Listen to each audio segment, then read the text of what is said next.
What is fermenting in Hawaii like? It's a really big challenge to ferment in Hawaii. What's up, everybody? This is Dylan with Craft Chocolate TV, and today I'm with my friend Ben Field here in Kahalu'u. Welcome, Ben? welcome. So Ben is a really important part of our industry now for 10 years? 7 to 10, yeah. You've been around for a long time on the ag side, and you started as a nursery. Yep, Can you just kind of give us a rundown of how you began in cacao and what your business is here? Yeah, so I was born here, luckily, and my father was a nurseryman, and I went to UH and came out of UH and was able to get some cacao tree grow jobs, basically. You were in environmental sciences? Ethnobotany.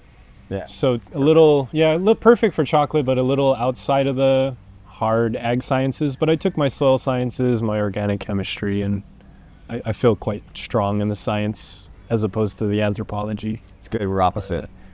That's why. Well, we kind of need that, right? Yeah. We do need that. Ag is sciencey and less people, and retail chocolate is a lot of people. Your family's got a nursery, and so you guys were doing ornamentals as well as landscaping fruits? Plants, fruit trees, whatever the market would want. And so we're kind of a small nursery that would cater to whatever the market needed, you know.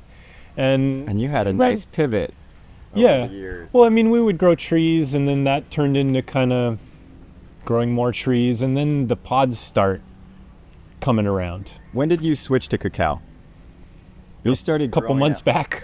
No, it's been a part-time thing. Let's go back 7 or 8 years. When did you pivot to cacao? You became interested in it. You started growing it as something that you saw demand for, or you were hoping demand would come? I think being a younger person, I knew I needed a crop. So I figured out that I wasn't, like a desk jockey kind of caliber person. And so that came clear that I was more of a plant person. I was into farming. I already grew up in it, so there was some momentum there. But I didn't know cacao was basically a really good fit for this area. So I was planting avocados, mangoes, in my late teens to younger 20s. Did the UH system, and then shadowed my dad after a few jobs. I think my first tree went in on the farm here at 2008. First cacao tree? First cacao tree. But I mean, super early. 45 years just took, maybe 10 or 20 went in the next, 4 or 5 years. Through that, the floods come, and, this tree just thrives in this area. Yeah, this is a wet area. It's got the right rainfall.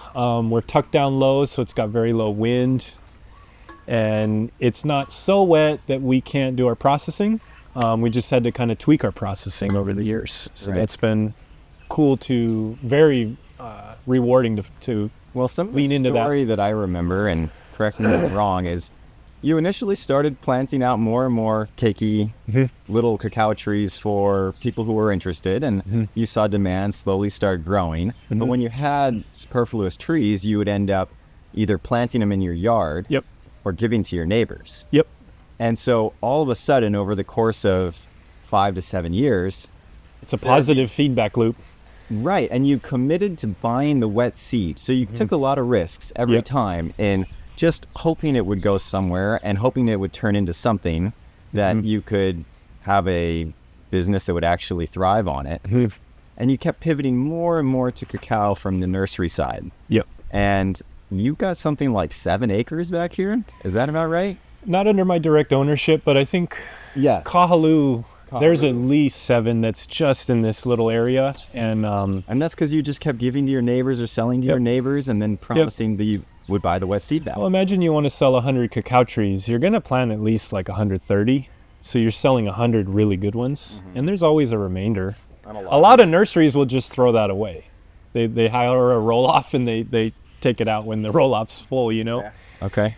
But sounds really sad and wasteful. Yeah, well, it is. And this tree grows really well here. So it didn't die even though we spread it out, and now it's just getting older and older. Years like your dad was like, just stick it in the ground. Don't even worry too much about it. If it lives, great. If it doesn't, and not the best advice, but in here it works because We don't need to irrigate. We have very fertile soil, and we have low winds. Because they were looking pretty shaggy in the beginning because you just couldn't give them the attention. You were running the other parts of the business. But you walk around now, they're thriving. They're locked into the water table, and they are getting these floods that deposit topsoil onto them. And then there's a nursery that's throwing organic matter at it constantly too. And then we have our own fertilizer schedule as well. So these trees are very, very well. Yeah, they're good now. Pumping. And it's cool because it's not like most traditional orchard systems are all hooked onto lines and fertigated, and it's very exact. This is kind of a more Hawaiian style, and it's actually working really well, you know? And so additionally, as things developed, you kind of saturated your immediate area and your neighbors, but kind of the whole Ko'olaupo'ko region of this mountains, meaning like from about Makapu, Waimanalo to Kualoa Ranch, you've got a bunch of trees that went in where people bought them. Yes. And you now have a region where we actually sell that chocolate bar. So we've got your more single estate or Kahalu'u bar, and we also have our Ko'olaupo'ko bar, but everything's coming from you, and you've managed to acquire enough wet seed from purchasing from all these individual farmers to have separate fermentation boxes that you can give to us so that we can make chocolate bars. How many farmers are we talking about now? Okay, so Ko'olaupo'ko, we're looking about 19 entities. There's a few that fall outside of Ko'olaupo'ko, and maybe the acreage that I'm tapping into, about 100 acres total. Ko'olaupo'ko is not even a fifth of that. So this is a very scarce asset or commodity, you know what I mean? And farm sizes ranging from? Very small, bean size less than 2 acres, guaranteed. And it's only expanding slowly. Last year was very slow, but this year is a up year, I guess you would say. Well, and as you've pivoted away from just doing nursery stuff, you're now buying pods from other places, and you've got a real fermentation facility that you've continued to add on to. Yeah, and I think that sort of model, it requires a certain scale. And so these past decade has just been me climbing the mountain to get to that kind of level where things get a lot more predictable and business worthy. You know what I mean? The ferments are singing now, and they're consistent, and we're getting enough frequency. You know, stuff's coming in 2-3 times a week. So those are all things that you need to run a fermentery. What is fermenting in Hawaii like? I just asked Colin this the other day, and it's a really big challenge to ferment in Hawaii because things get a bit colder than other places, and the weather might vary more. I don't even actually know if that's true. Well, I would say you have a better answer. It's very difficult, and I would say it's probably up there with tempering. Tempering and fermentation are probably the two most like tear your hair out steps, because it's very hard to understand what's going on. And with the start of our ferments, we're dealing with yet less yeast per area and a less active yeast. So we're getting very, you got to be very careful on how you basically yeast out your ferments. And so I've been learning a lot there. Like, what does that mean? Okay, so we're dealing with a bunch of sugary coated seeds going into a box, and yeasts are turning those sugars into alcohols, and then those alcohols with air are turned into vinegar via acetobacter. There's like a specific pathway that we're following, and in Hawaii there seems to be issues in unpredictable situations that are kind of throwing a lot of people for a loop. So some people think like weather is a big factor, and it can be, but if you have your volume, you know, you got enough volume and you're doing it with enough frequency, a lot of the fermentation issues even out. But what we're seeing in Hawaii is no one's at those levels. The consistency in fermenting like twice a week or whatever, even once a week, it's not. So imagine you build out your big metric ton box or whatever, and you're able to fill that once a month. I'd say cut that thing in quarters.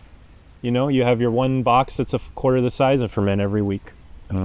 That thing gets worn in, you get real honed in on that size, and then you've got less chances of your whole basket just failing. And so this would be the right yeast that then accumulated on the inside of the box that are still kind of alive and thriving. And also the fermenter is a more easily able to kind of hook into the metronome of this process.